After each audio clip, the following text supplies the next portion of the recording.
my name is Steven Austin. I come from the Bronx, New York. I did 5 years in the feds, federal prison, for distributing narcotics, which is crack cocaine.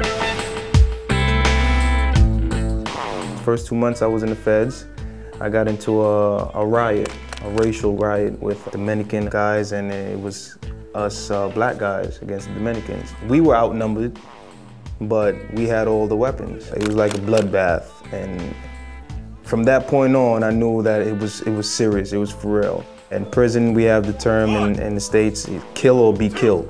If somebody's coming after you with a knife, you can't turn your back because then you will be killed. So there's no way of running, you have to face whatever's coming to you.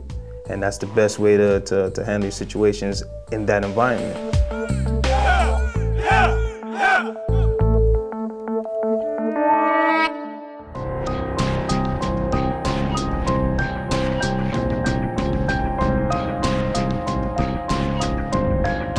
The day that I was released from the States was the day that they put me on a plane and I flew over here.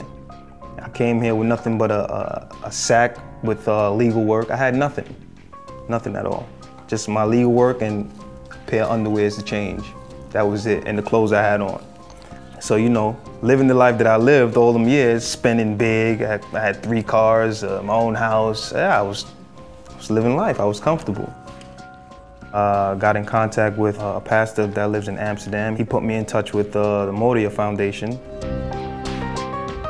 The Moria Foundation will be like the equivalency of a halfway house. They have certain programs that you can re-enter society in a normal way. You know, and Moria is one of those places where it can be done. It's a therapeutic community. We get up every day, eat breakfast together, then first couple of weeks you have your chores that you have to do throughout the day, your job, your function, until 4 o'clock. After 4 o'clock, then you're free. But it depends on your reclasseren, if you can go out and, you know, have some you time. You're not a total free man yet. You're making your re-entrance into society. So in order for you to make that, you have to learn how to accept authority. So they helped me learn how to accept authority, because I had a big authority problem. Yeah. Coming from the Bronx, authority, what's that? I'm my own authority. But I had to put all that aside and realize, like, okay, this is the change that I want, then this is what I have to go do, and this is what I have to do to get where I have to go.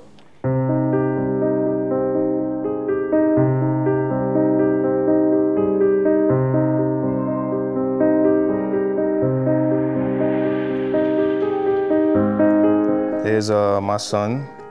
Yeah, this is my album that I had in prison, actually, that carried me through the 5 years that I did. And got his name, Dimitri, and a Spider-Man in the background. Now he's 8 years old, going on 9. Over these years, I haven't been there. He knows who I am. He remembers me. And he always, sometimes he goes, hey Dad, remember when you used to come get me in the morning? I always wanted to eat the banana. And he was maybe at that time, just turning 2 years old. So if you can remember that far back, it's like, wow, action figure. Those are the years you can't take back, you know? Can't get those back.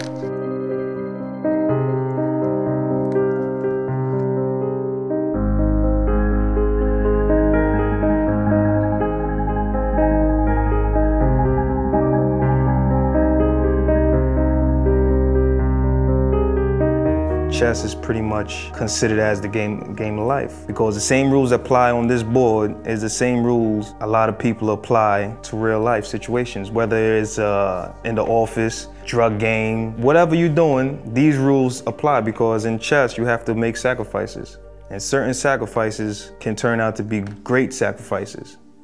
So it all depends on how strong your mind is to foresee these sacrifices. My sacrifices is all based on the people that I come in contact with. Some guys, they say, I got this real cool idea, we can make good money, we could eat good, we could eat better. And then that's where you say, okay, yeah, it's time to get rid of that rook. Getting rid of that rook, that person, is gonna make it so much better later on down the line, because then you don't have to deal with that person. When they fall, they're not gonna pull you down. So why be brought down by somebody that doesn't really care or love themselves?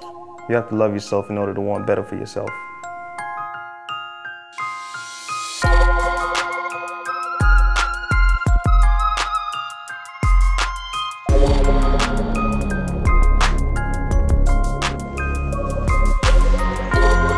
My first couple of months was very difficult for me because reading the recipes and getting it right was difficult. I was started out as the patisserie, just sifting flour, and now I'm working 2 stations. I've been with them for almost a year now.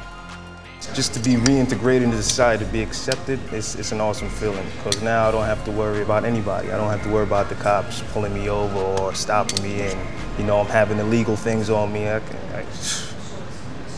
I'm relaxed, completely relaxed. You can only change if you want to change.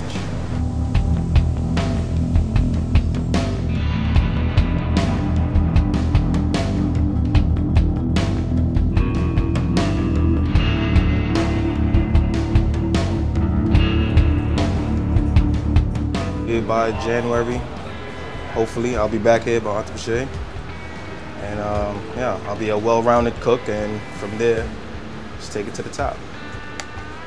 The top will be I come in for work, but instead of putting on an apron, I have my suit and tie, and I'll just be coming to make sure everything is in order, Son is in school, doing good. Everything's in order, good business. That's the top for me. It takes some work to get there, but I'll eventually get there. You want to be the boss? Yeah. There's nothing wrong with being the boss. Nothing wrong with being the boss. But yeah, I'll get there. Hard work and dedication. I'm not foreign to hard work.